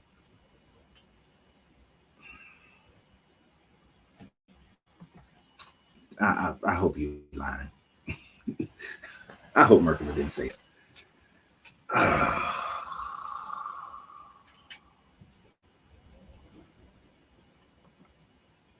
Well, who at the Nicene Council?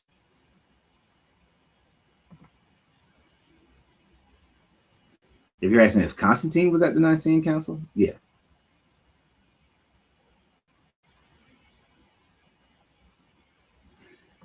I don't know why people always forget about Rome's influence on the African. I wouldn't say the whole continent initially, but this is why I like to phrase it as Mediterranean history. All the land masses in and around the Mediterranean were influenced by Rome. So Egypt, once it was conquered by Rome in what, like 164, 136, something like that, and became part of the Roman Empire, and that whole across, what we call today all the way to Morocco, was all part of the Roman Empire. So those people were Romanized.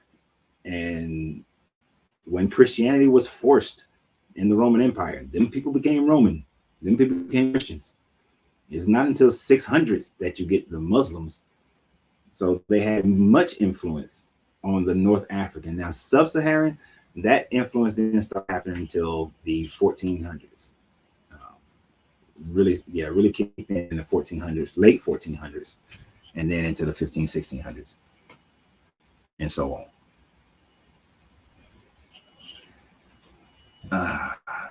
Charm, I haven't listened to Merkaba in probably a good couple of years, so I don't know.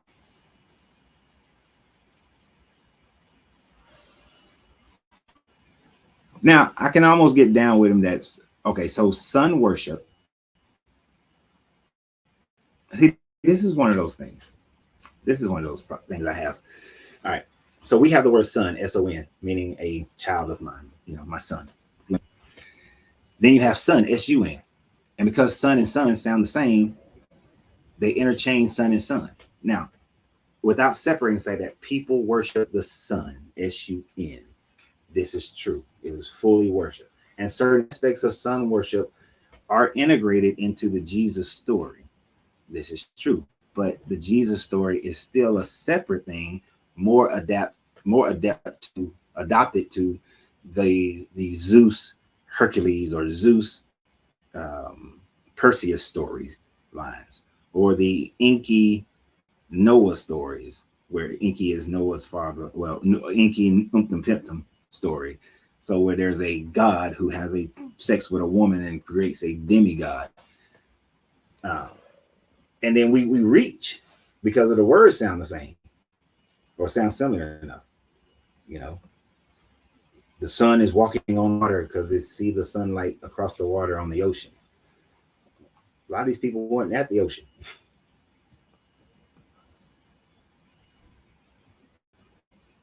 So I think that some of it is a reach. Thank you, a homophone.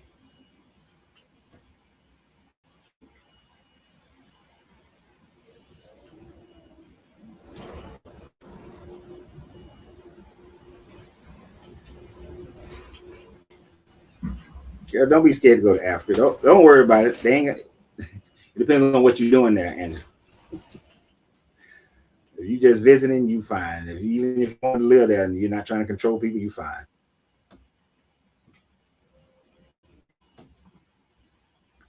The African who took Christianity to Ethiopia.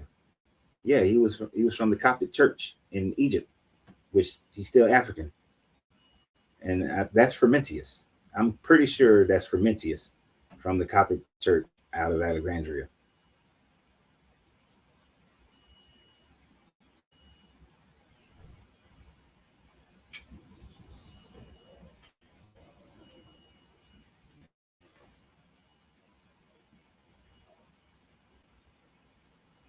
Yep, Brian, they killed me too. It was the Greeks even before them, but they won't say it was black. It's only black people. It's only black people. Do you know how much they mixed in the Mediterranean back in the day? Especially the Greeks with forced mixtures in order to make sure that the children don't rise up against the fathers and the grandfathers.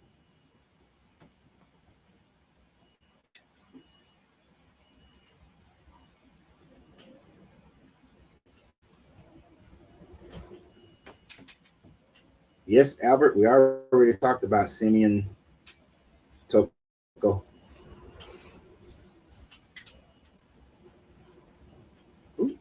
I got to catch up.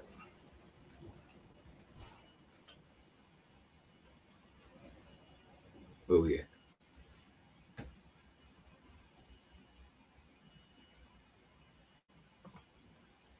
Can you confirm this? Justina and his wife Theodora brought Christianity to the Nubian.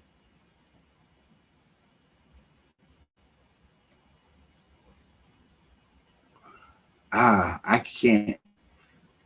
I slightly, it's like this familiar. The two names I know, Justina and Theodora, are familiar to me. Those are the Justina. They're in the book of Acts, right? But I don't know. Can y'all hear that wind? But if if those are the two people, if those are the people in the book of Acts, I'm gonna say hell no. According to most Christians, Mark was supposed to have been the one. According to Christian history, Mark was supposed to have been the one who brought Christianity to Egypt, which would be the first part of Africa they would have went into. Okay, you hear it blowing the blinds. And it's a warm wind. That's why I'm about to get off here in a few minutes, because we going to the beach today. But no, it's debatable as to who brought Christianity to Egypt first. But it's attributed to the so-called guy Mark. But they really have no idea. It's just a guessing game.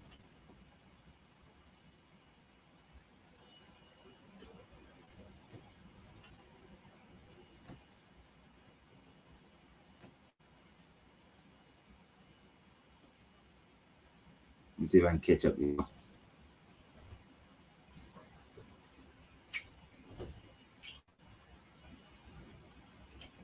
Watch this area.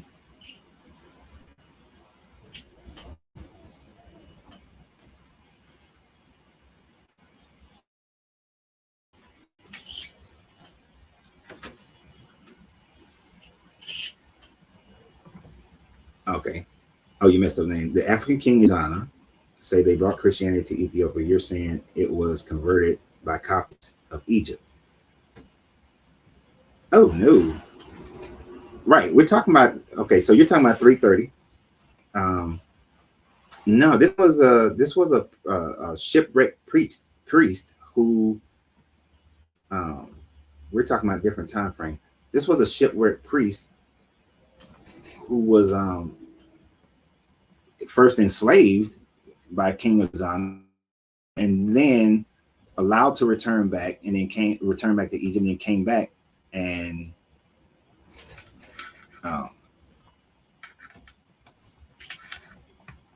then came back and converted them into Christianity.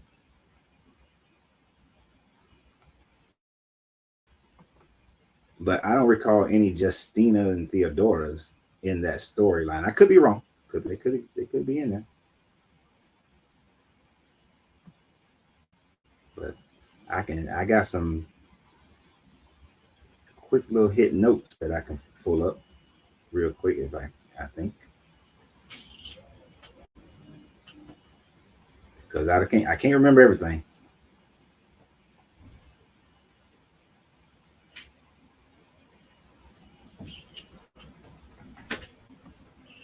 I don't want to take too long because I get way behind.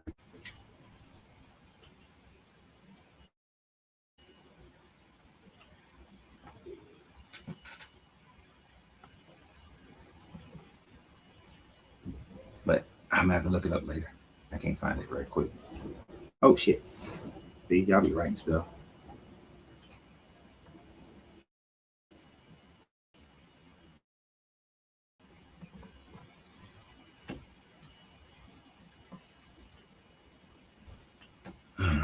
But yeah.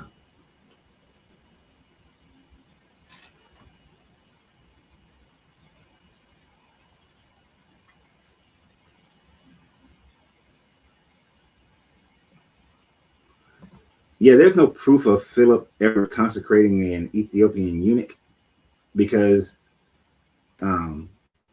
there's no Christianity in first century. So if Philip would have did that, that would have been in the first century, right?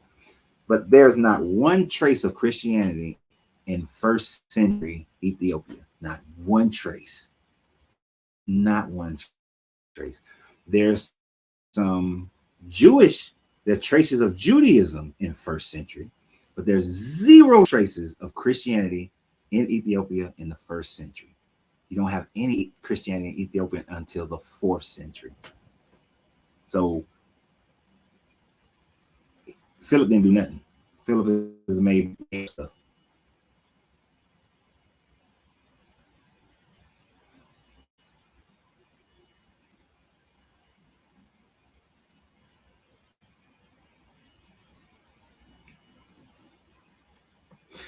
Okay, so I like alternate history, and I think about stuff like that.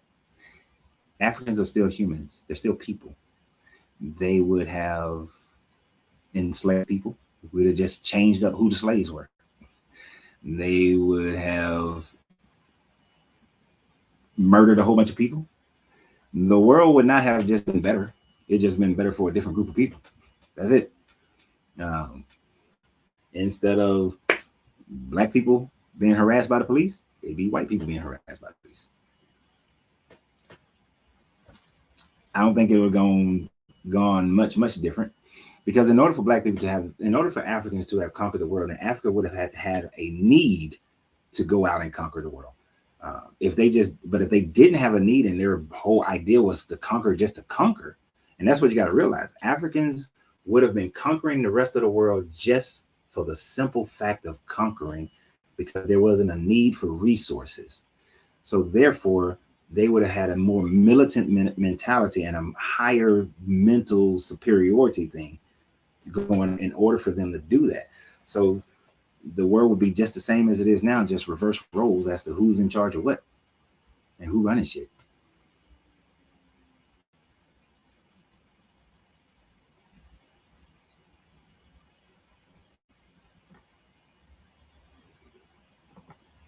You might want to go research that, Brian. The Arabs weren't Christianized. No, sir. Before Ibn Sadi and Malik began their campaigns to unify the Arab nations, the Arabs were worshiping their different multiple polytheistic gods. And then uh, Malik first put them fought under the banner of Islam, and then but he got defeated by Ibn Sahi, and then Ibn Sahi went about conquering the rest of the Arab nations under the banner of Islam. Arabs weren't Christians. You might have some few in Syria, under Malik. I mean, under Ibn Sahi, but the jokers weren't Christian. Those are very few, if any.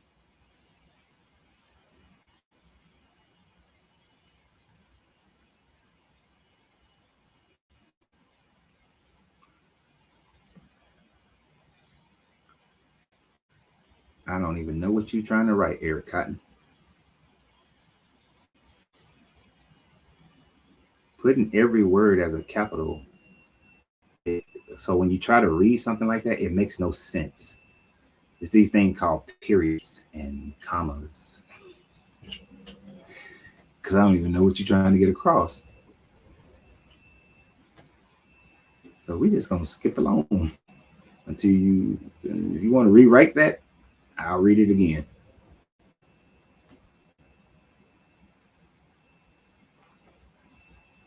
I doesn't our brain. I don't know, I'm not a brain surgeon, but I know that it's just like in a computer. The brain has to defrag. Oh gosh, I'm just my age talking about defragging a computer, right? But you have to defrag the computer every now and then to put everything in its right category, because things get scattered around in your brain. So if you're able to defrag the brain, then yeah, you'll remember everything.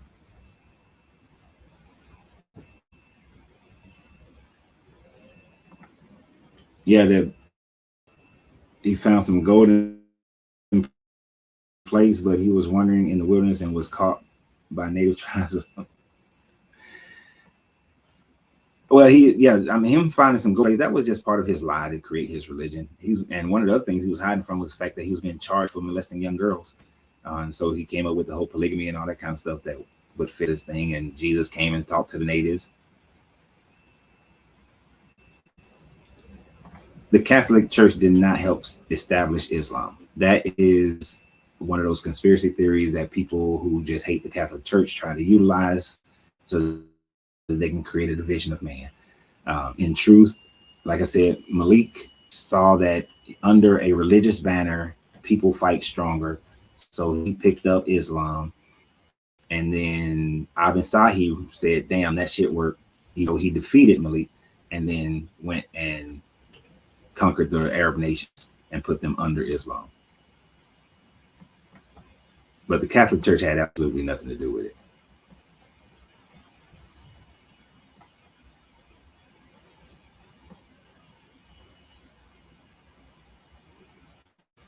because Islam was already a little religion um, prior to this, in around 16. Well, it was already a religion prior to the Arab nation, but it just was. It was kind of like how Judaism was back in the 500s BCE or 800, 900 BCE. It was, well, better yet, it was kind of like how Judaism was back in like 1200 BCE, 1300 BCE. It was just a little nomadic tribe, little small little religion. It became what it became later. And because of military force, if Abin Sahi would have picked up any, uh, stayed with his traditional religion, that would be, it wouldn't be Islam that would be the big religion. It would be that religion. The military and the government decides what religion is going to be the big religion. That's pretty much how all of that happens. It has nothing to do with evangelizing or anything like that, or the message. It's what government chooses that religion.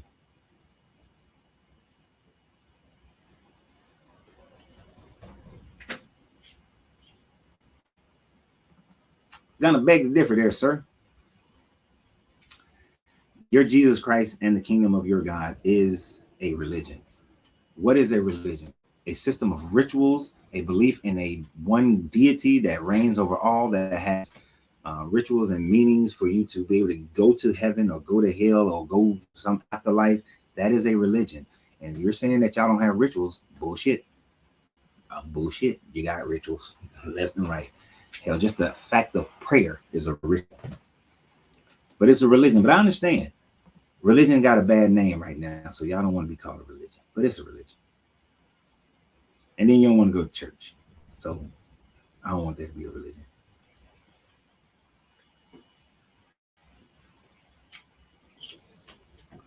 Let me try to catch up with y'all. All right, let's see what you wrote. In 1492, the Ishmaelite Moors under Islam told the Yahoo renamed Jews to convert to Islam or leave in 1492. Made teachings of the Torah outlawed in the same year.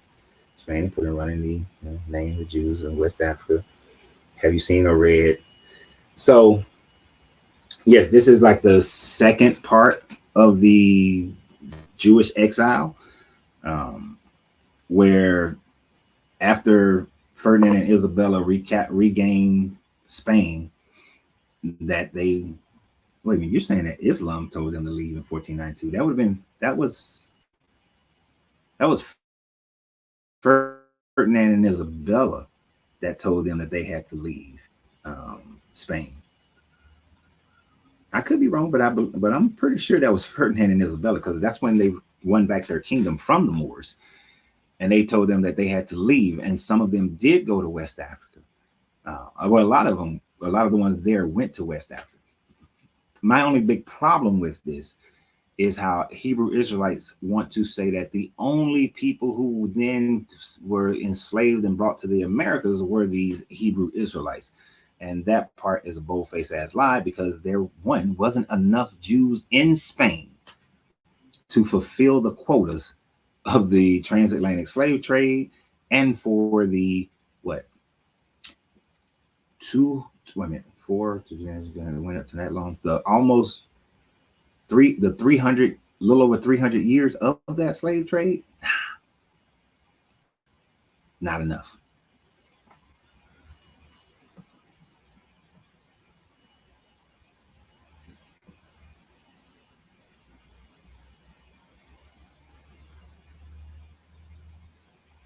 All right, let me catch up to y'all.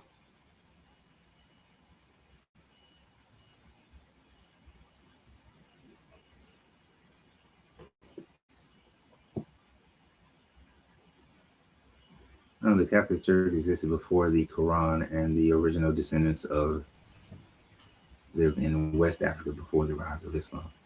You have no proof. There is absolutely no proof of Jews living in West Africa before the rise of Islam. No, let me not say that. There were some Jews. Sorry, I'm thinking wrong. My bad. There were Jews who lived in West Africa. Um, A few, very small sect. There was more that lived in East Africa than West Africa. Yeah, you lived in East Africa. There was some in West Africa, but there was so few in West Africa. If you actually look at it, most of them lived in East Africa, going along the East African coastline. There were not many making that journey to West Africa, but Hebrew Israelites want so badly for the slaves, that all the slaves that came out of West Africa to be Hebrew, that y'all fudge the numbers, man. You're fudging your info. Like, mm-mm.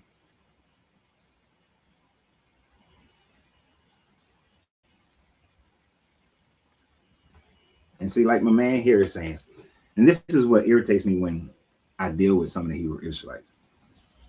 My father's side of the family come from the Mali, come from Mali, Dokans. But they were sold into slavery, but not to the Americas first.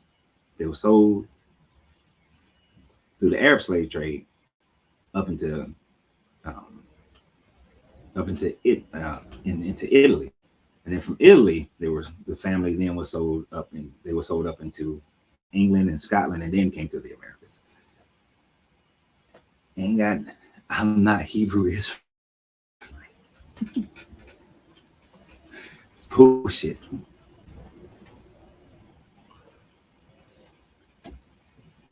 Eric, I'm not going to go back and forth with you, because see, this is why I don't debate people, because it becomes this whole circle debate.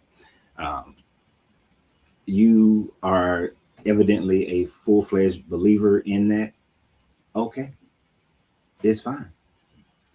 You don't have the proof, but you're going to still believe it, and you can't argue belief. More power to you, my guy. More power to you. And, and okay, so wait, one more time with this dude. You without an identity. So I just said I know that my father's family is Dogon from Mali. I know that my mother's family is Yoruba from Nigeria. I know where my family comes from. And then here's the thing about it. I don't have to know where my family comes from to be identified.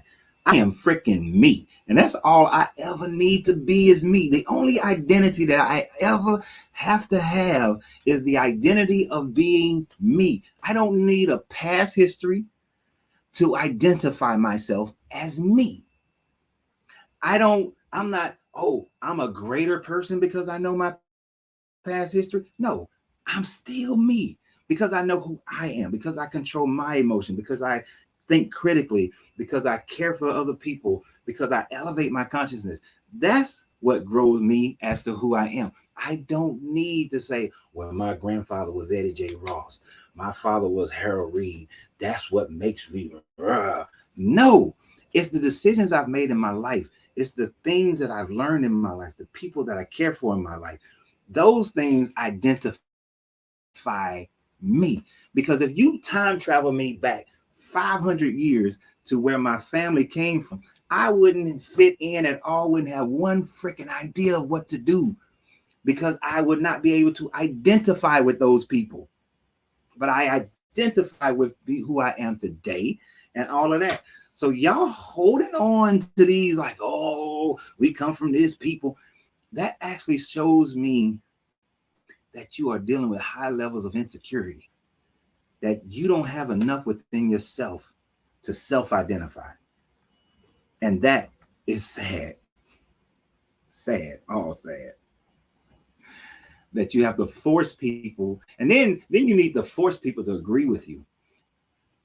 Y'all know I love y'all. I love y'all, and I appreciate y'all.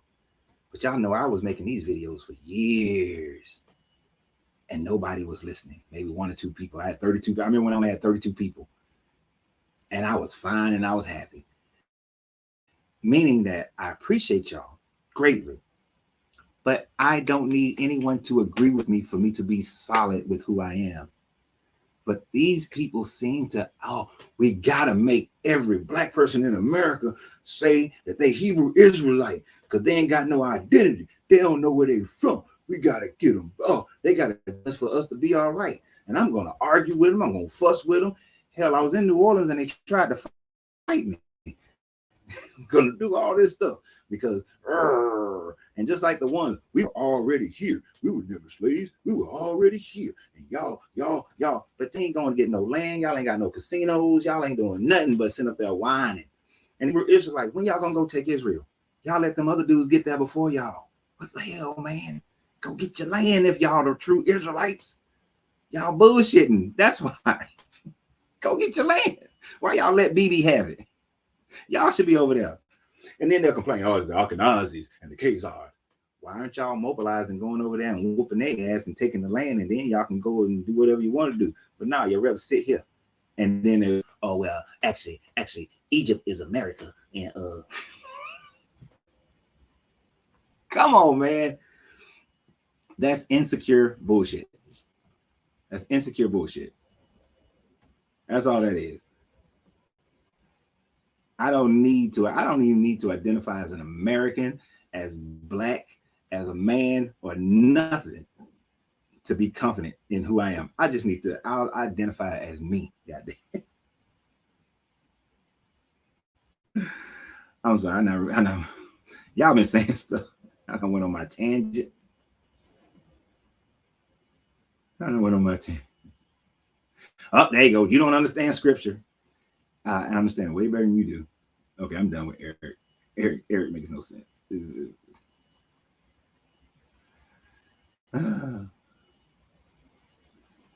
Well, so bad to identify with. They're willing to do anything. So-called, yeah, they are. They'll do anything to claim to be part of these people.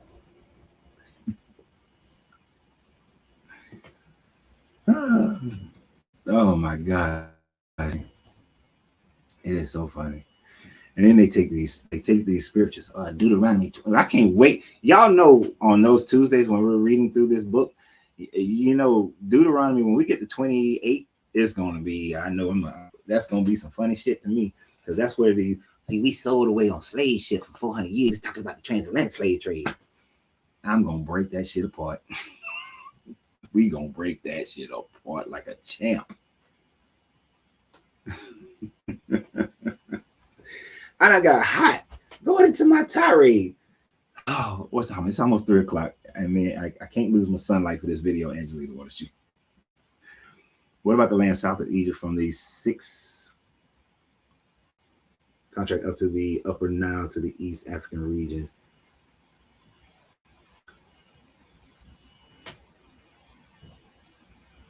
That's what I said. You can't.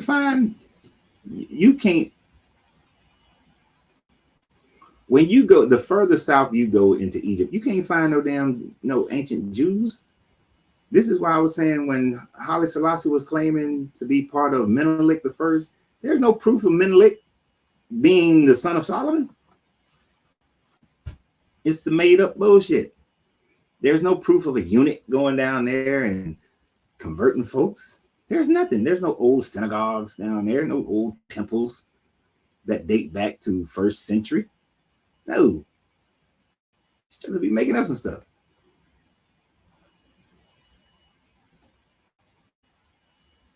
You just be making up some shit. Yep, but I got to get out of here too, Russell. But Russell, I believe this was your first time being here, so I appreciate you. Everybody who's your first time, I think I appreciate you guys being here. Albert Lewis was Toco real or fake? Straight fugazi, my guy. There's absolutely no proof of any of the things that he claimed. And then if you claim to be Jesus, why you sit in prison for 30 years and die, but you've been regenerating all this time? Nah, it's just people take advantage of people's belief in Christianity and turning it into something and turning it inward towards them and having people to worship them. Because now his children are being worshipped as the 3rd and 4th generation of the Holy Spirit.